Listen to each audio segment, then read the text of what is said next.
This is the Friday, November 30th, 2012 version of the Market Plus segment. Joining us now is Don Rose. Don, welcome back. Thank you, Mike.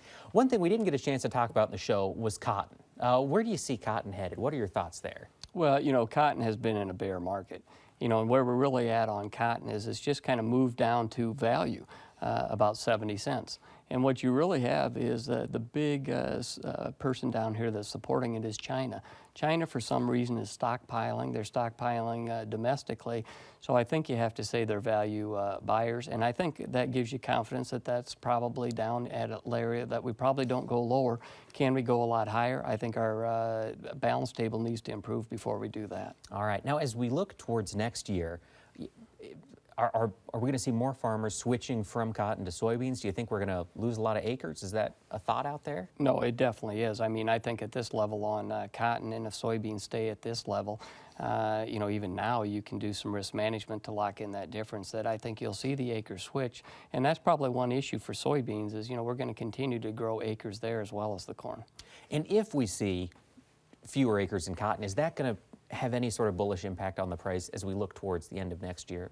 Well, and I think that's the way it's supposed to work, and I think that's probably why China sees something that maybe the rest of the trade doesn't, is maybe that's what they see is, that we have lower acres not only in the U.S. but around the world, and, switching to some more value commodities. So I think that's probably down the road, you're probably looking months, probably a year or two down the road. All right. Let's talk. We've got a whole lot of questions here from folks that watch us and then talk to us via Twitter and Facebook. And Andy in Earlham, Iowa, is asking, I know a lot of folks are asking this question, what impact is the weather having here in the Corn Belt as we look towards next year? Well, I tell you, what it's all about weather, Mike. And I always tell people, I've been in this business over 30 years, and I always tell people probably 80% of your grain trade actually ultimately turns out to be weather. The rest of it is the balance table that moves back and forth. So, right now we have a weather pattern that really is kind of similar to the '88 when we had that the drought. It was dry, and then we had a big run up. So I think that we definitely need to replenish the subsoil moisture, topsoil moisture. 60% of the Corn Belt is in a dry drought status, so keep your eye on the sky. Now, have traders begun to really factor the market into the 2013 prices yet, or are we still waiting to see what comes out of South America, more or less? Yeah, I think it is. I think where we're really at is, and that's probably why we haven't been able to go anyplace. I think we're just stuck. We're stuck around $13 on new crop beans, around, we get down to $6 on new crop corn, we find support. But I think we're trying to take this step at a time. So I think what we're really doing is watching South America. And if they come up with a big crop, then that gives us a little bit of a buffer. Hopefully we get some moisture and don't have 4 years in a row of a short crop. So, yeah, but we'll be watching the weather. South America first, because we know we're in a drought here that we hopefully improves. All right. We had a question here from Michelle in Sioux City, and we talked about this a little bit on the show, but she's asking, is this a good time to buy feeders? A lot of folks out there with empty feedlots. What is the outlook for cattle feeders in the next 12 months? Well, one thing, the feeder supply is tight, and it's going to stay tight just because the cattle numbers are tight, and they're going to stay tight until we can rebuild this cow herd, which is going to take some time.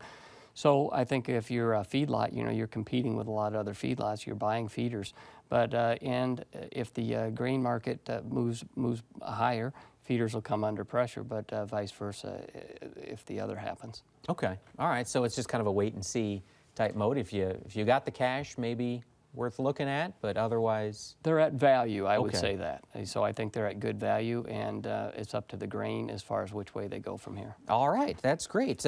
We've got a question here, and this touches on what we talked about during the show. Brent in Fremont, Nebraska, is starting to roll the farming operation over to the next generation, and he's wondering what sort of advice you might have as we look for the changes in policy or just general thoughts on how to do something like that. Well, I think one thing, if I'm rolling over, it's a big business. Farming is growing just huge, and I think I would definitely look at the risk management advice because it's so important. You can grow a crop, but you have to get the crop sold. So I think risk management is key. And I would also say lock in long-term interest rates. Okay. All right. Take advantage of these low rates and get out there and make that planning start now. Here's a question from Phil in Ontario, Canada. He's asking, is the demand-driven market for corn over, or with lower 2013 prices, will it all come back? What sort of demand destruction have we seen out there Well, from actually, corn buyers? yeah, Mike, that's actually a good question because I think demand destruction actually started in 2008 when we pushed the corn market up to that lofty level, $8. And we had around the world, other countries started to plant more corn. You know, they've done that. Now with this push back up again, same thing, more new players came in. And so we're losing some of our demand. There's no doubt about it. We're bringing other people into the market. But our demand is still very strong out here.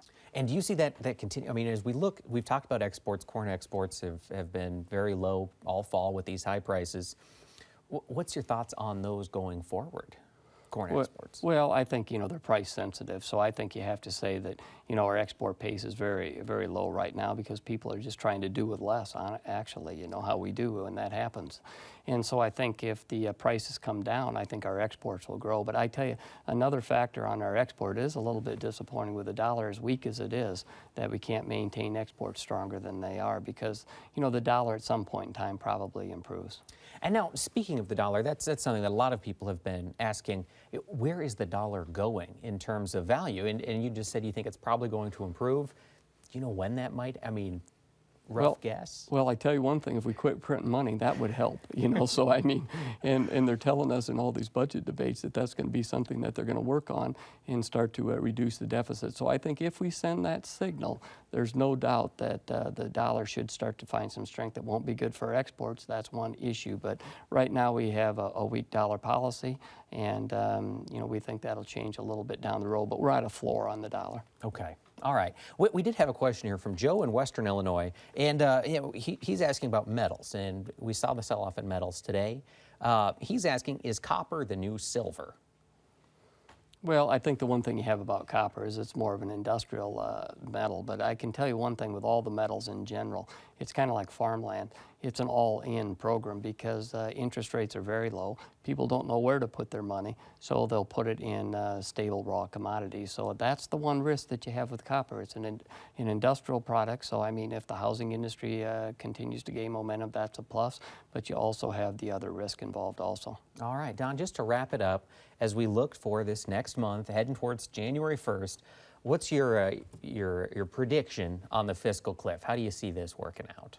Well, there's no doubt you have to be positive that things will get worked out. I mean, the other's just plain irresponsible. And I mean, that's their job, is to get the job done. And so I think it's more the framework, what it looks like, but I expect that that we have a compromise, and I think that's what the American people want. So you think it'll be a compromise, not just a push the whole thing off for another year? I think most definitely. And I think if they don't, it's going to be a huge risk-off type of trade. So I think from a trader's standpoint, that's what the trade's counting on. We're looking for that compromise. Yep. All right. Well, thank you so much, Don. Really appreciate you having here on the show with us. And thank you so much for your Twitter questions on Facebook or Twitter. Keep watching and have a great week.